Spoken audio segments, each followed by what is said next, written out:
Maybe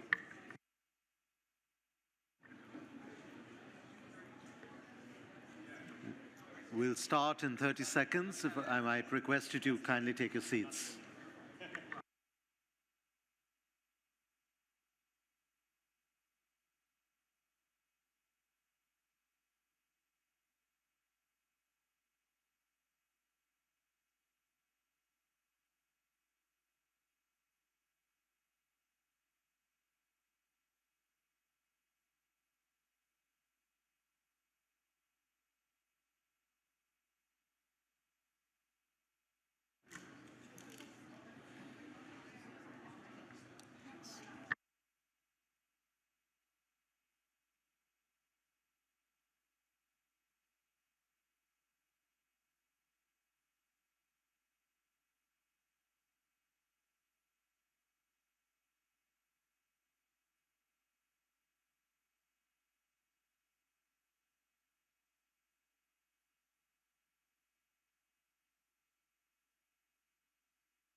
Good evening. We'll get started now.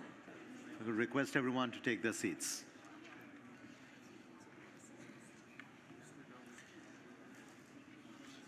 Good evening and welcome.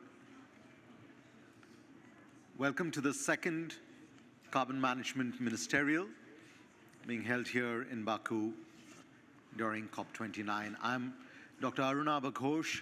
I'm the CEO of the Council on Energy, Environment and Water, an independent research institution headquartered in India. We are here to discuss a very important issue, knowing that we've gone through a consequential year of extreme climate events, knowing that we are off track collectively, and knowing that to get to net zero, we have to think not just about the mitigation strategies, the adaptation strategies, but also understand how do we manage carbon in a sustainable manner. We are gathered here today, ministers, excellencies, and others, in this important roundtable to do four things: identify the priority actions, address capacity and finance barriers, highlight some successes that we might have already encountered over the past year, but more importantly, define the direction of future work programs. In my own country, in India, we're looking at carbon capture, utilization, storage as an important part of our overall net zero pathways. There are government departments as well as corporations that are examining this issue. We have several ministries, whether it's in agriculture, with energy efficiency, Ministry of Petroleum and Natural Gas, the Department of Science and Technology, and others who are examining this issue. We're also developing markets, whether it is the voluntary carbon markets, the international markets under Article 6, development of private carbon markets.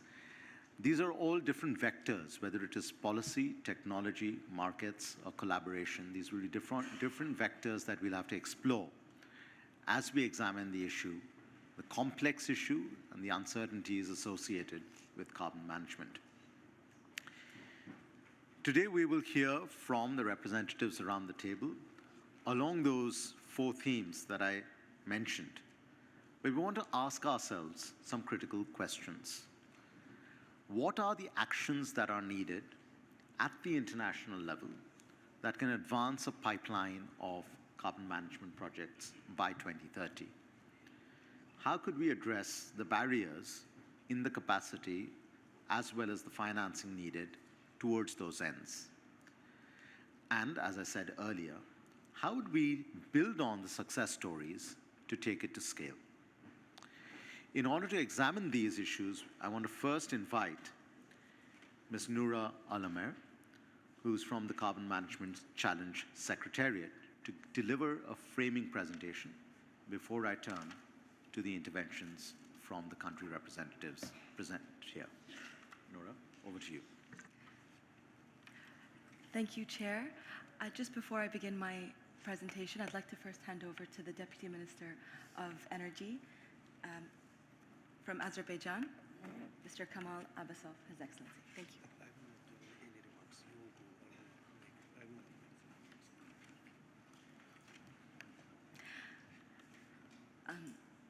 Mr. Kamal will not be making remarks today, but he's here to support us. So about the Carbon Management Challenge, for those who are not aware, the Carbon Management Challenge is a global call to action aimed to drive the adoption of carbon management technologies, advancing a pipeline of projects by 2030 that, when fully operational, will reach 1 gigaton of CO2 captured and stored annually. The Carbon Management Challenge was launched last year in the Major Economies Forum by a group of countries. Today, it is powered by a secretariat through the Global CCS Institute, which is where I work, and this goes through the CEO's office. The Carbon Management Challenge is the first high-level and visible global carbon management initiative aligned with the Paris Agreement. It builds on existing strong collaboration through the MICDR mission and the SEM-CCUS initiative, among other international initiatives. The Carbon Management Challenge also promotes collaboration and knowledge sharing between governments as well as industry and NGOs. CMC participants come from around the world, and today the CMC is also steered through a 7-member committee from all 7 major regions. Today we have 22 countries plus the European Commission in the Carbon Management Challenge, and we're pleased to share the addition of 5 new participants since COP28: Bahrain, Kenya, Mauritania, Nigeria, and Senegal. The delivery of the CMC is coordinated through the 3 work streams led by the countries, and all countries in the CMC can join any of these work streams at any time. These are Workstream 1, Developing Country Finance, which is co-led by Kenya, Indonesia, and the United States. Workstream 2, Project Deployment and Project Tracking, which is led by Brazil. And Workstream 3, Strategic Communication and Engagement, led by Saudi Arabia. And over the last year, countries have worked to define focus areas for each of these work streams. This presentation will be shared to all parties after this session. But before we close, we are thrilled to announce the launch of the CMC website and LinkedIn page to advance the goal of the CMC, support countries, and engage with stakeholders. And with that, back over to you, Chair. Thank you, Ms. Alamer, for your concise presentation, and I request everyone else to follow your standard in delivering your concise interventions. I'm going to read out the countries represented here in the order that has been given to me. And should there be time, then we can bring in others. I want to first call on United Kingdom, Her Excellency Carrie McCarthy, Minister for Climate. Thank you very much. It's a real pleasure to speak here today and reaffirm the UK's commitment to the Carbon Management Challenge. And I look forward to working closely, continuing to work closely to achieve the 1 gigaton ambition by 2030. CCUS plays a vital role in cost-effective solutions to reach global net zero. Collectively, we face numerous challenges in the deployment of green initiatives such as CCUS, including financing, cross-chain risk, and permitting and consenting times. The UK believes that our cluster approach to CCUS has sufficiently reduced the cross-chain risk felt by developers, paving the way for long-term certainty and investability. However, the key challenge that we will all face in deploying carbon management technologies is cost and the economics of deploying these at scale. Bloomberg estimates that the cost of deploying CCUS will eventually reduce by 50%, but this will be over the course of decades. We believe that governments around the world must therefore step in to reduce this burden in the short term to get these industries off the ground. International collaboration will be key to unlocking the potential of CCUS and overcoming the challenge of cost. And the UK is proud to be European regional lead of the Carbon Management Challenge, as well as the SEM CCUS co-lead. Active carbon management forums offer vital opportunities to share demonstration cases, best practices, and finding ways to reduce the cost of deploying these technologies. I don't think we can overstate the importance of working together. We also believe that it's very important to work with our international partners through the Strategic Communication and Engagement workstream of the CMC to build the awareness that is needed. Indeed, I would like to take this opportunity to announce that the UK will step up to co-lead this workstream with the Kingdom of Saudi Arabia. The UK is committed to supporting the Global South and developing countries in deploying carbon management technologies and addressing the financial barriers they face.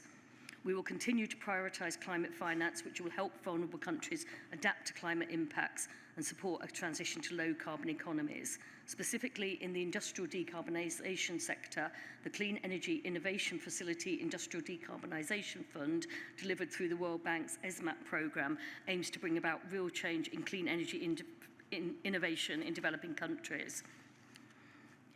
This programme will advance the development of clean energy technologies towards commercialisation to provide greater energy security and emissions reductions. It will also increase in-country capacity and capability to support independent R&D activity and increase replication through sharing lessons learnt. I would therefore encourage everyone present today to join the key forums for these conversations. Please take this chance to sign up to the CMC Challenge and join the work streams. Join the Clean Energy Ministerial CCUS Initiative and Mission Innovation CDR mission. It is only by sharing our knowledge and working together that we'll keep 1.5 degrees alive and achieve the scale needed to make a difference. Thank you. Thank you, Minister McCarthy, not just for your precise remarks, but also for announcing that Saudi Arabia is now a co-lead with the UK in the CCUS work stream. Let me now turn to Canada. Catherine Stewart, Ambassador for Climate Change. Thank you very much. Carbon management is essential to keep 1.5 degrees within reach alongside other climate change mitigation solutions. That's why we are committed to the Carbon Management Challenge. Canada is home to leading carbon management technology companies, and roughly 1/6 of the commercial carbon management projects in operation worldwide, with many more in development. We have a strong enabling policy and regulatory environment, including key incentives for carbon management projects. These include a domestic carbon price, CCUS investment tax credit estimated at over $7 billion by 2030, strategic investments such as through the $15 billion Canadian Growth Fund, and $319 million in CCUS RD&D support to accelerate innovative technologies. We also have a growing number of policy measures targeted specifically at carbon dioxide removal technologies, including an upcoming protocol for direct air capture and storage under our GHG offset credit system, and a recent federal commitment to purchase at least $10 million in carbon removal services between now and 2030. In addition to our work at home, we are taking important collective actions to tackle challenges together, such as developing effective policy, spurring private sector investment, improving technology, and driving sector scale-up. CMC participants who are investing significantly in their domestic carbon management sectors have a key role to play in improving technology costs and performance. The participation of several emerging market countries in CMC, such as Brazil, Indonesia, Kenya, Nigeria, among others, will create opportunities for knowledge sharing and help accelerate global capacity. In complement, mechanisms like the Clean Energy Ministerial CCUS initiative bring together governments to share insights so that all can draw on international best practices in the development of their own policy toolkits. We are really encouraged to see that developing countries, notably Trinidad and Tobago, have also successfully received Green Climate Fund support for CCUS activities. Our domestic and international efforts in recent years have established the foundation for a strong carbon management sector globally Thank you very much to the UK and Saudi Arabia for their leadership on this important initiative, and thanks for the opportunity to be here today. Thank you, Ambassador Stewart, and thank you for flagging the importance of the domestic policy framework as well as government procurement to create the markets that don't yet exist. I will now give the floor to the United States, His Excellency Rick Duke, Deputy Climate Envoy. Thank you. And I'd like to start by thanking the Secretariat for putting this event together and express the continued support of the United States for the Carbon Management Challenge. We in the United States recognize the importance of carbon management in keeping a 1.5 degree centigrade future within reach. Let me be specific about this. There are 4 big things we need to do to keep 1.5 within reach. We have to deal with non-CO2 that causes over half of today's warming. That's the fastest way to control the pace of warming. We have to halt and reverse deforestation, which is the fastest way to get at CO2. Then, of course, we need the energy transition, and then we need carbon dioxide removal technologies to scale. On those last 2, carbon management solutions are at the heart of the matter. We need carbon management for addressing especially industrial, but also power sector sources to get to zero in the energy transition. And then, of course, we need carbon management to be able to get to negative through carbon dioxide removal like direct air capture. So it's right in the center of the objectives. And we remain committed to the goal of collectively managing a gigaton of CO2 or more annually by 2030. Our investments have been made with an eye towards advancing development of technology, bringing down the costs through deployment, and not just in the United States, but globally. And we are investing in research, development, demonstration, and deployment with our national labs and via a dynamic private sector in the United States to ensure that the technologies the world needs to decarbonize and remove carbon are available and low enough cost. We've done this with an eye towards enabling our friends and partners around the world to join us in a global effort to scale these technologies. And I want to highlight that this carbon management strategy in the United States is government-enabled, but private sector-led. This ensures that the growth in carbon management will be durable across administrations in the United States. The private sector has long been a leader in carbon management, pioneering large-scale carbon capture, transport, and storage projects, in some cases decades ago, dating back to the 1970s. In the United States, we have further propelled this leadership through the reformed 45Q tax credit for carbon capture, utilization, and storage under the Inflation Reduction Act, and by incentivizing investment in direct air capture at $180 a ton of incentive for direct air capture and associated CO2 transport and storage projects. So we're serious about this in the United States for domestic and global benefit. And we're seeing a powerful response in the marketplace with around 220 new carbon management projects announced to date in the United States. And this represents about 200 million metric tons of potential sequestration annually. So we welcome the new work streams of the Carbon Management Ministerial. The United States is supportive of emerging global efforts to track and address critical gaps in scaling carbon management technologies across key industrial sectors, and we recognize the urgent need to achieve a critical mass of commercial scale deployments by 2030 in this crucial decade. We also support the effort to prioritize commercialization of carbon management technologies globally, ensuring that projects are in place to meet all of our mid-century targets. I'm grateful for the continued partnership of those in this room, and we look forward to continuing to do the work together. Thank you. Thank you, Mr. Duke, for highlighting many of the incentives that the U.S. government is giving to, as you said, let the private sector lead, and hopefully this can result in lower costs and deployment across the world. I now turn the floor to Romania, His Excellency Sebastian Boduja, Minister of Energy. Hi, I think there has been a misunderstanding. It is Romania here, but not the Minister of Energy. It is Alina Jalea, my name. I am a State Advisor for the Prime Minister on green transition and climate change.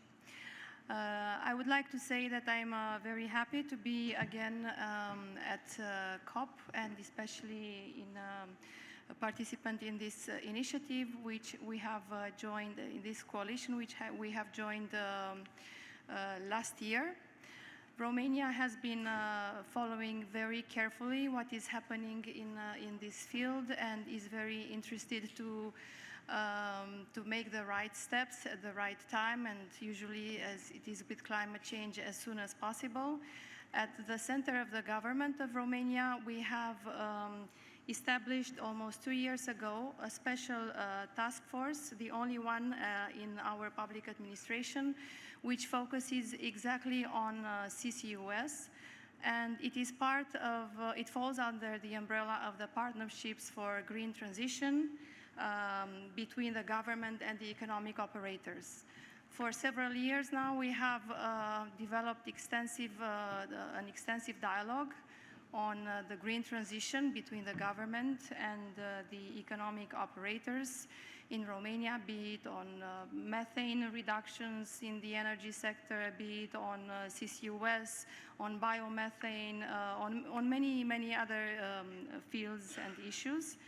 And in this special task force at the center of the government, we have all the public institutions which have a role in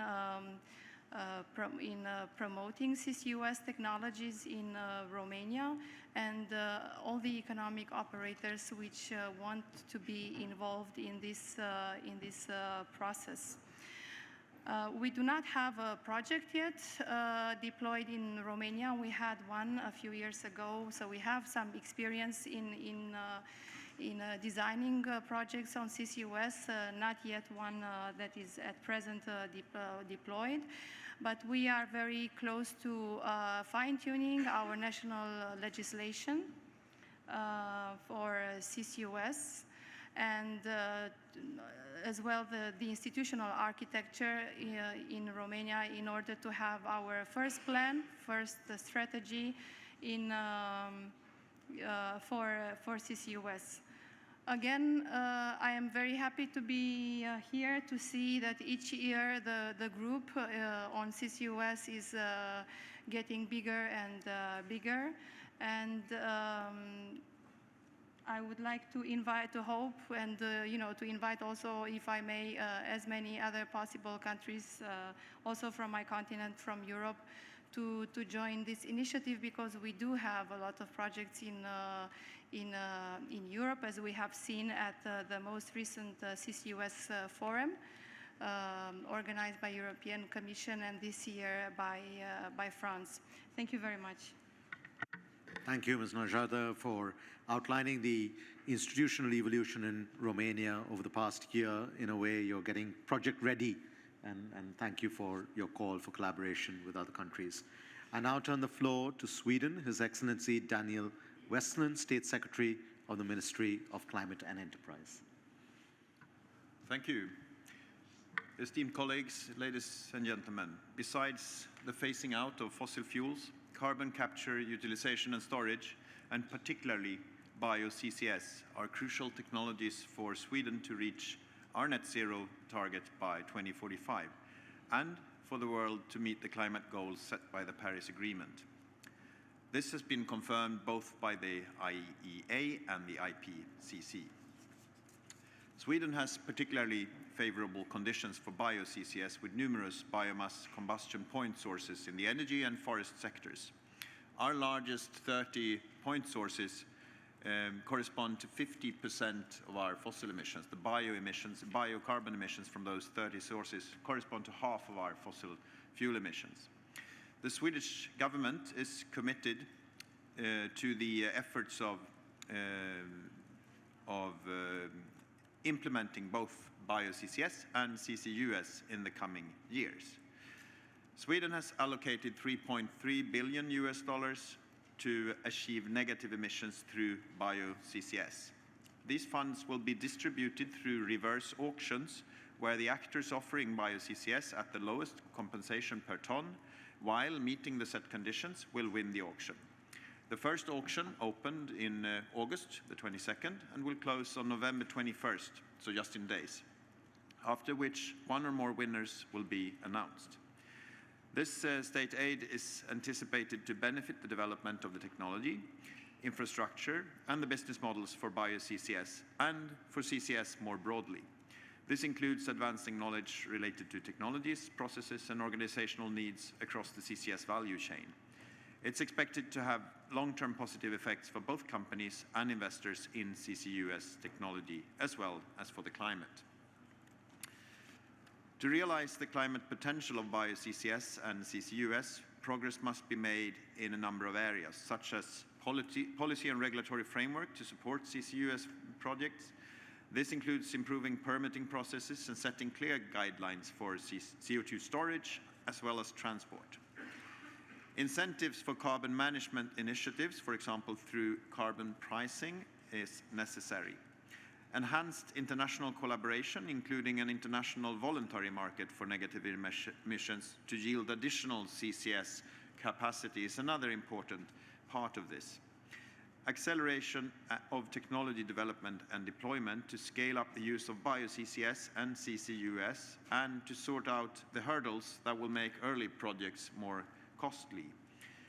And lastly, implementation of robust monitoring, verification, and reporting systems to ensure the effectiveness and safety of carbon management projects. The path to combating climate change requires innovative and bold actions. Together we can build a sustainable future. Let us harness our collective strength, share our knowledge, and push the boundaries of what is possible. Thank you for your attention and for your commitment to this vital cause. Let us move forward with determination and optimism. Thank you.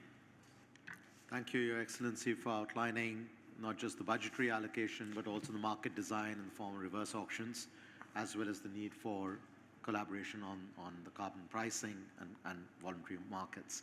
I now turn the floor to Bahrain, His Excellency Mohammed bin Mubarak bin Daina, Minister of Oil and Environment.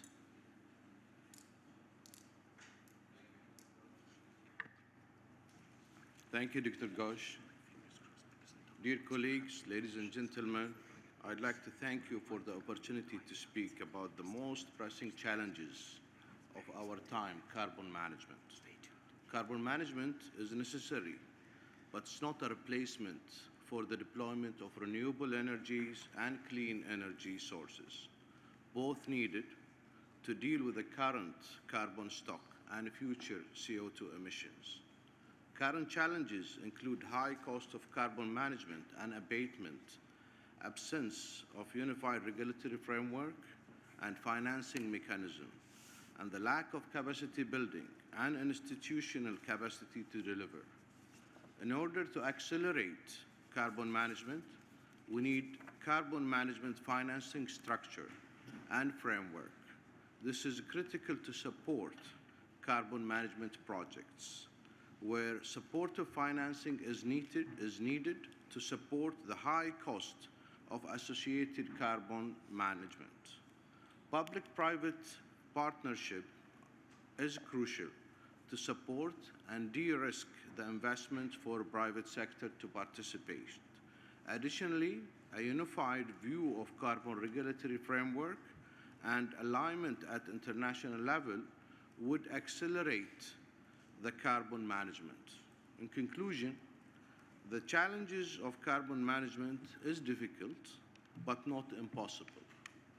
With the right mix of technology, policy, financing enablers, and collective actions, we can set a path of sustainable and carbon neutral future. The time to act now. I thank you. Thank you, Your Excellency, for highlighting the importance of the financing structures that can accelerate the move towards scaling up these technologies. I now turn the floor to the Netherlands, His Excellency Frederik Wisseling, Energy Envoy. Thank you, Chair, and thank you, the Secretariat, for all the good work that has been done the past period. And over the past years, the Netherlands has been working hard on the design and implementation of policy on carbon capture and storage within the broader context of our climate and energy ambitions. And this experience we have with our project can be shared. as more countries embark upon the carbon management projects. Because for the Netherlands, CCS is an essential element of reaching our climate targets. So from a practical perspective, the Netherlands is well positioned to deploy CCS at large scale. There are several clusters with emission-intensive industry located near the coast and in close proximity to a large number of depleted or soon-to-be depleted gas fields. And furthermore, our industry has a long-standing expertise with activities that are relevant for all steps in the CCS value chain, capture and transport and storage of CO2. And one of our projects, the Portos project, was opened on the 2nd of September this year. And this is one of the first EU large-scale CCS projects to enter the building phase, and will store more than 2.5 megatons of CO2 from 2026 onwards. But the Aramis project is considerably larger, with a maximum transport capacity of 22 megatons per annum, and it's currently planned to start operation and launch stores from 2028. So this is good news for large-scale projects. And within a broader EU context, the Netherlands fully supports a timely scale-up of an integrated European CO2 market, as announced in the EU Carbon Management Strategy earlier this year. And of course, the Net Zero Industry Act setting also a collective EU target of 50 megaton per annum injection capacity, and it will act as a key driver. So finally, the Netherlands is and will be staying a strong supporter of Carbon Management Challenge, and we are ready to share our experience and partner with you. Thank you, Your Excellency, particularly for highlighting your experience in how to take projects to scale, not just at the pilot level, and sharing that experience, I'm sure, will benefit the other participants. I now give the floor to Greece, Her Excellency Alexandra Sudoku, Deputy Minister of Environment and Energy.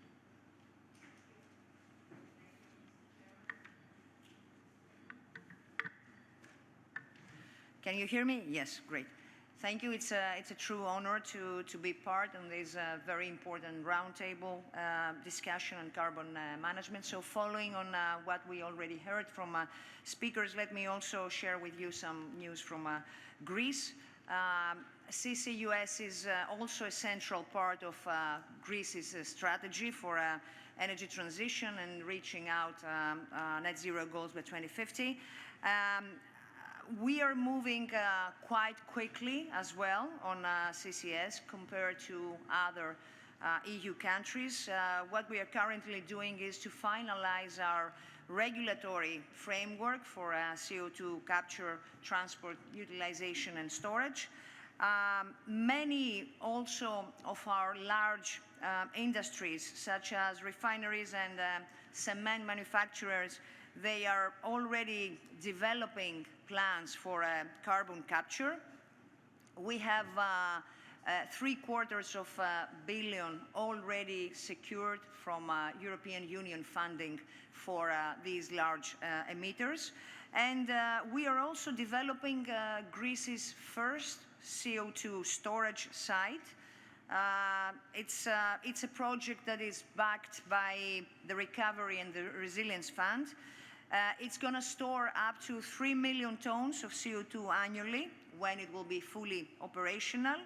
And additionally, our gas transmission system is planning the necessary infrastructure in order to transport captured CO2 from industrial sites to storage facilities. What we are also doing is that we are exploring CO2 storage options in countries like Egypt. But let me conclude by saying that beyond Greece, in order to build a strong pipeline of projects by 2030, I fully agree with what I heard from previous colleagues. We need bold action on an international stage in order to address the barriers. In my view, there are a couple of ones to focus on. We need absolutely stronger policy frameworks, and these for sure includes incentives like tax credits and grants, as well as carbon pricing tools. We need clear and predictable regulations for CO2 transport, storage, and monitor. I think this will help reduce uncertainties, and it will also encourage investment. And of course, we need to mobilize financial support. So this means increasing public funding, attracting private investment, as the main barrier to adoption at scale is the extra costs associated with the important capital required. We also need to support developing economies with the financial and technical resources in order to integrate carbon management into their energy transition plans. And with that in mind, I would say that the road ahead is very challenging, but I believe that the rewards will be really transformative.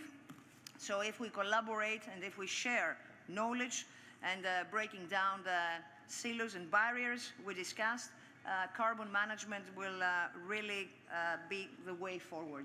Thank you.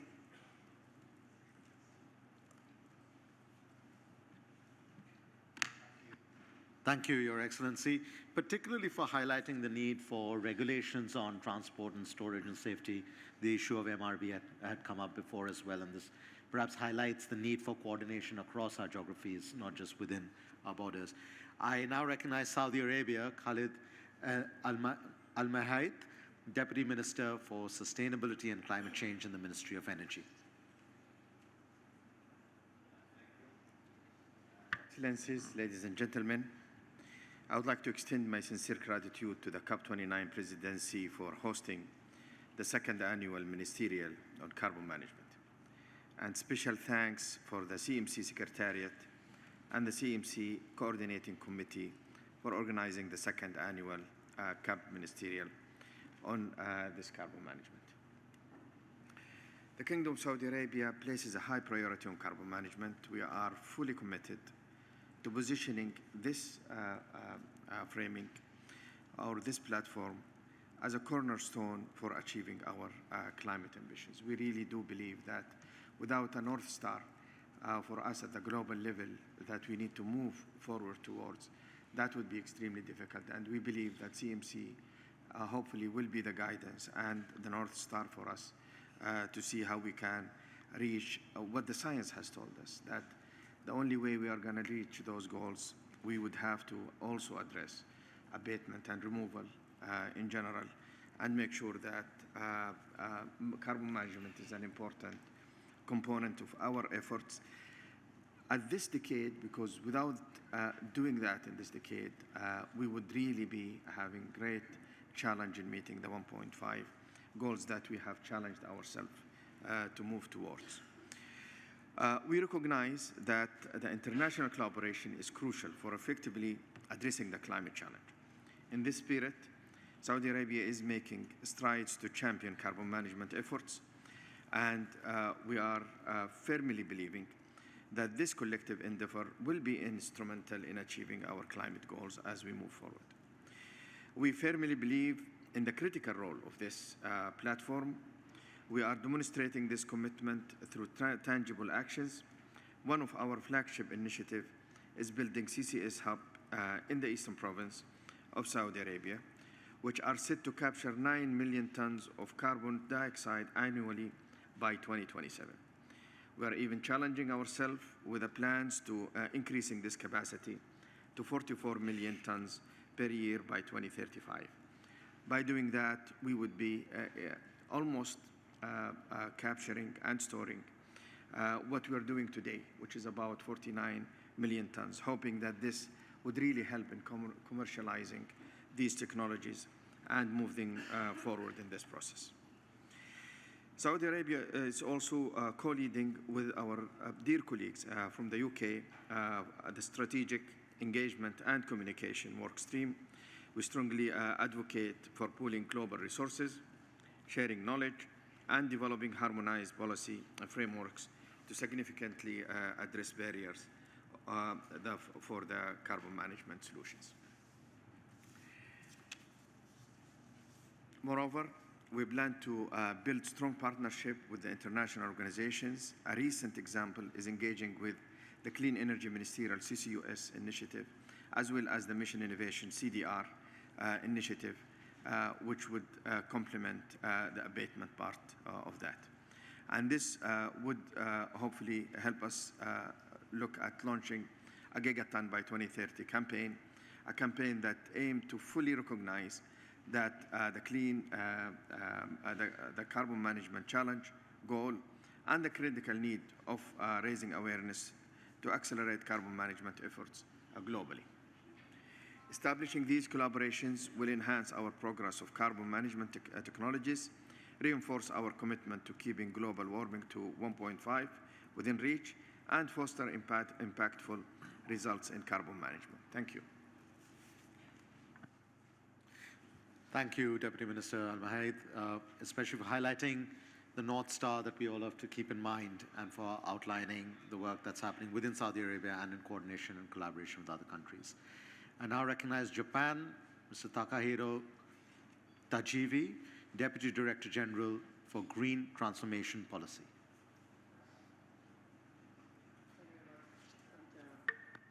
Thank you, Chair.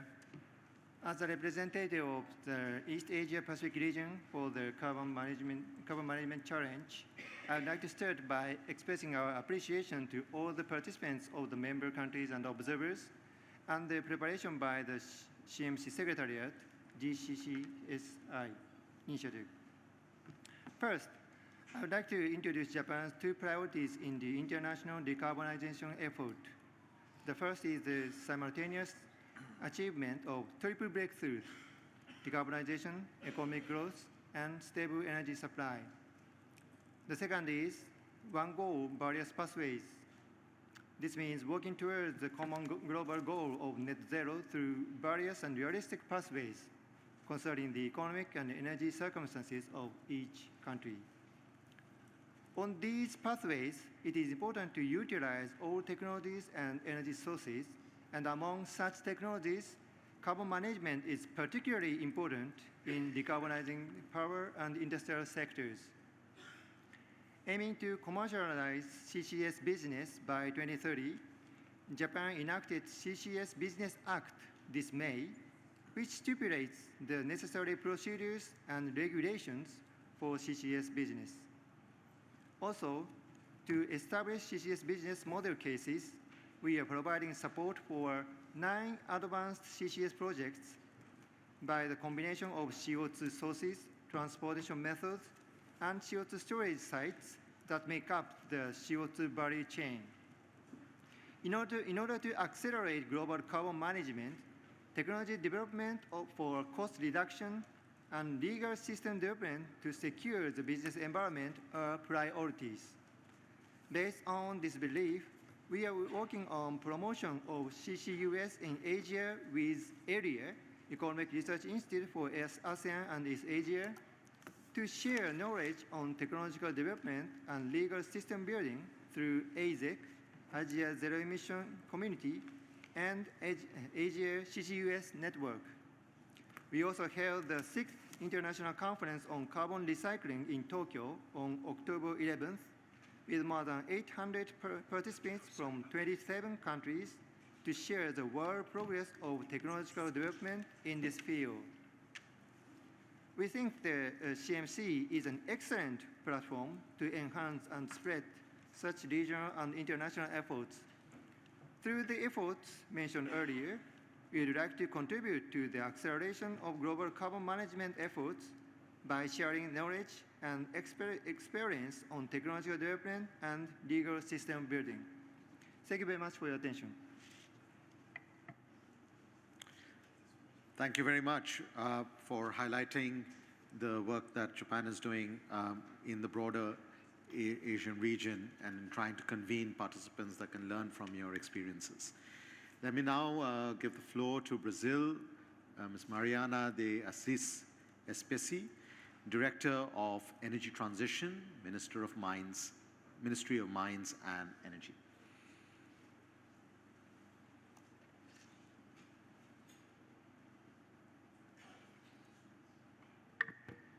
it's okay. Thank you so much. It's a pleasure to be here talking on behalf of the Ministry of Mines and Energy of Brazil.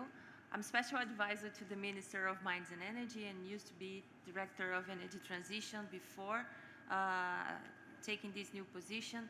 And I'm here to showcase and to reinforce the commitment of Brazil on carbon management challenge activities as we lead the work stream number 2, and we call participants to join us in these efforts since we see project implementation as a key aspect that should be addressed so that we can scale up and learn the key difficulties and also the aspects that should be considered when developing projects worldwide. It is important to say that from the beginning of this year, a lot of change in the Brazilian regulatory framework related to this topic. In the beginning of August, we had the approval of the Fuels of the Future law, which has established the legal mandate for Brazil to establish CCS projects in our country. And now we are working harder to get the additional regulations that will be necessary for these projects to take other levels in our country.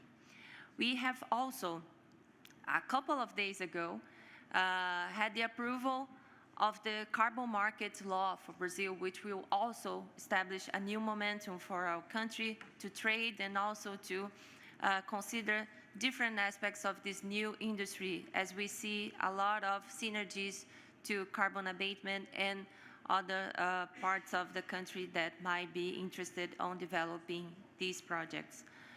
CCUS, BECCS is part of our net zero trajectory until 2050. Brazil has presented we have presented our new NDC a couple of days also, and we have established CCUS as part of our strategy for the next 10 years.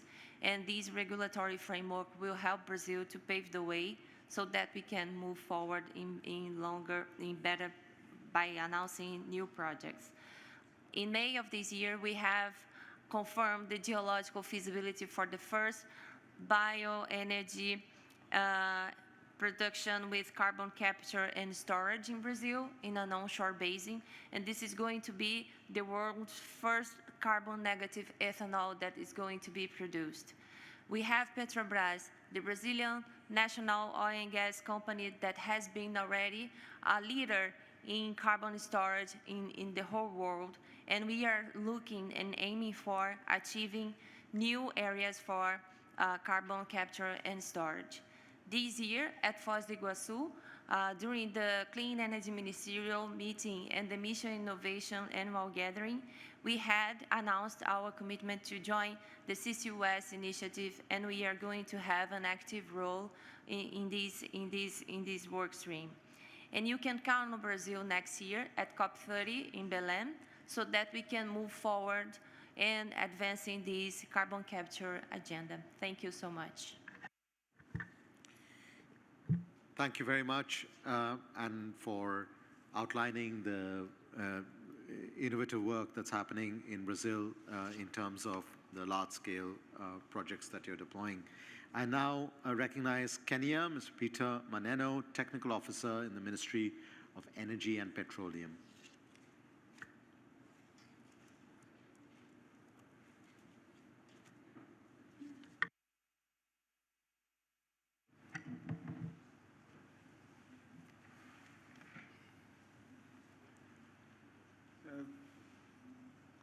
Good evening, ladies and gentlemen, and I speak on behalf of the Ministry of Energy and Petroleum in Kenya.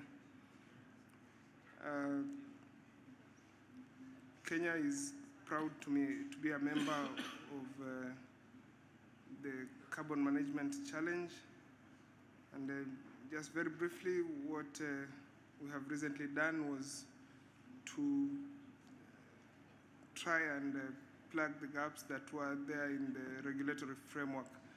There was a revision of the Climate Change Act that now recognizes carbon removal as one of the interventions that can be deployed in addressing the climate crisis. Earlier in the year, the regulations, the carbon management regulations, were gazetted by the Cabinet Secretary and can now be applied as an option. Thank you. Thank you, Mr. Maneno. And let me now give the floor to the United Arab Emirates, Dr. Abdullah Malik, Director of Energy Transition from the COP28 Presidency. Thank you, and Your Excellencies, distinguished guests, ladies and gentlemen. It's a real pleasure to address you today. It's an honor. On behalf of the UAE, I would like to extend our gratitude to the COP29 Presidency, as well as the Carbon Management Challenge Secretariat, for convening us in an important and critical lever for decarbonization and limiting climate change. This forum underscores the importance of collective action and shared responsibility as we tackle one of the most urgent challenges of our time. It's very encouraging to see that the membership of this initiative has grown since the first gathering at COP28, and this momentum reflects a shared recognition of the pivotal role that carbon management plays in achieving our climate goals. According to the IPCC, carbon capture and removal are indispensable technologies for limiting global warming to 1.5, particularly in sectors where emissions are hard to abate. The UAE has long been a strong proponent of carbon capture, utilization, and storage as a critical pathway to decarbonization. We are very proud of our decade-long experience and expertise in advancing CCS technologies, making us a regional leader in this field. Our flagship project, Al Riyadh, was the first regional commercial-scale CCS facility and has paved the way for a series of initiatives aimed at scaling CCS solutions.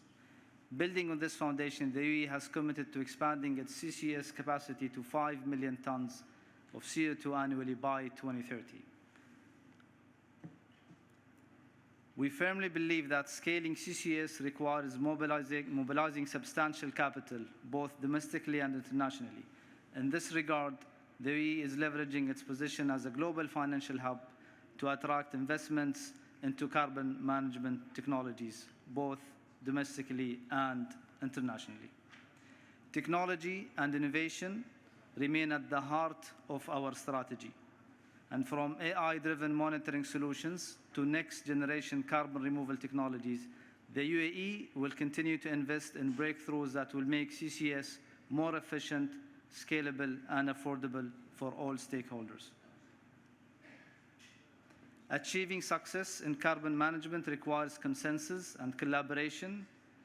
At COP28, we emphasized that CCUS are critical technologies to respond to the global stocktake. We are very proud that paragraph 28 of the GST recognizes carbon capture, carbon removal as key technologies to address our climate challenge. Thank you.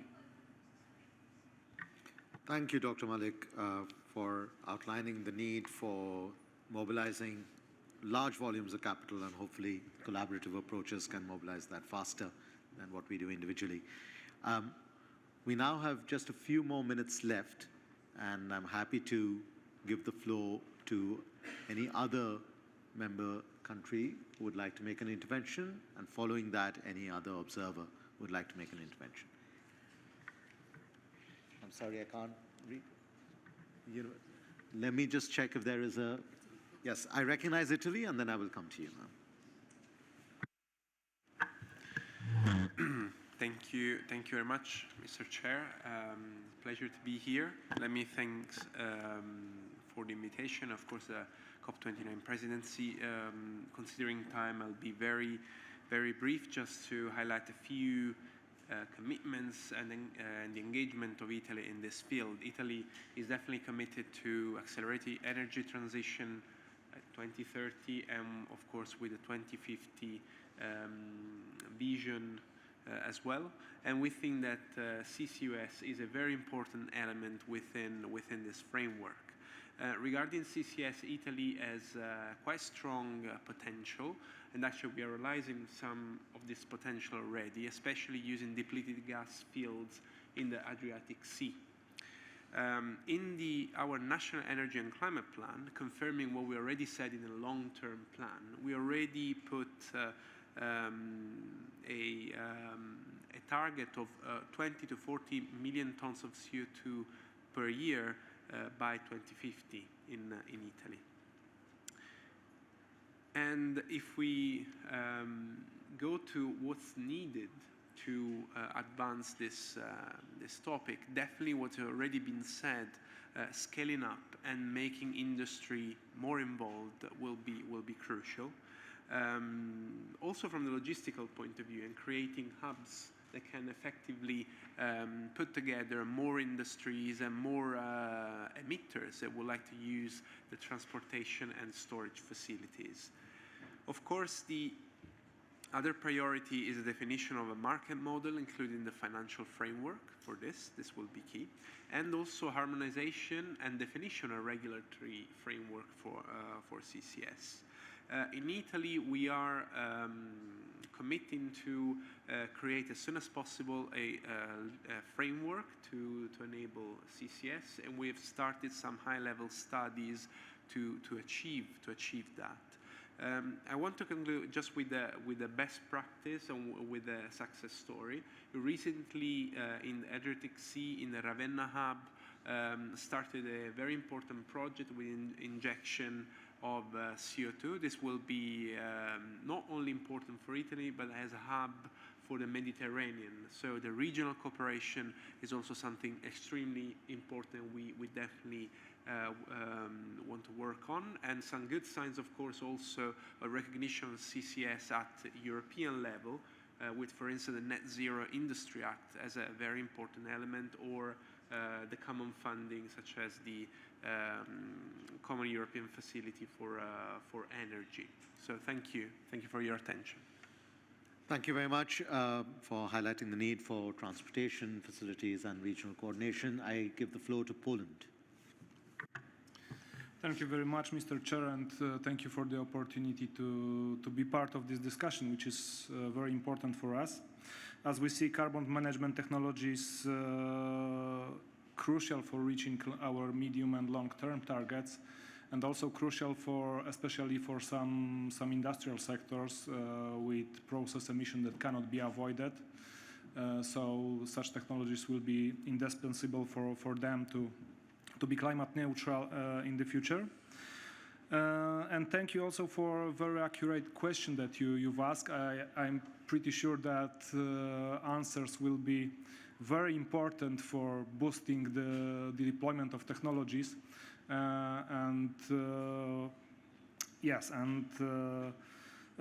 will have a lot to think about. What is important, I think, is creation of international and domestic markets and putting in place some economic incentives. And also such markets should go hand in hand with the emission trading markets. So it will be also needed in the future. We cannot also forget about social acceptance for the whole transition, and including also carbon management technologies. And as regard Poland, we are now considering launching a financial support program for deployment of such technologies, especially CCS, and some Polish companies are already implementing CCS on the ground. Thank you. Thank you very much for highlighting the critical issue of social acceptance and bringing communities as part of this conversation. I'm afraid we're exactly at time, so I will not be able to yield the floor to the observers in the room, but thank you for your participation. I want to thank all the country representatives who've made very important interventions. I see, as I look at the questions that had been tabled before all of you, I see some key themes around which we can organize our conversations. The examples of institutional architecture that several of you have highlighted, both the domestic, your country-level visions, task forces and coordination mechanisms you've put in place, and in many cases, new legislations that you've put in place.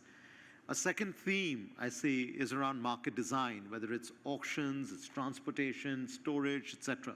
Again, something that we can focus our attention on. A third theme is financial innovation. Many of you highlighted subsidies, tax incentives, but particularly the need for carbon pricing.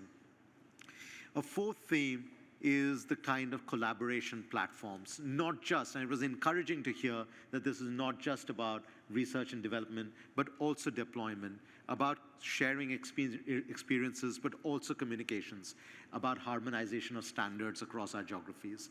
But ultimately, if it is about deployment at scale, we also need robust monitoring, review, and verification. I think we have in a way, the building blocks on which we can come back next year and see what progress we have made. I want to conclude by thanking again the CMC Secretariat, but of course the government of Azerbaijan, represented here by His Excellency Kamal Abbasov, the Deputy Minister of Energy. Thank you so much for being here today, and let's carry the conversation and the action forward.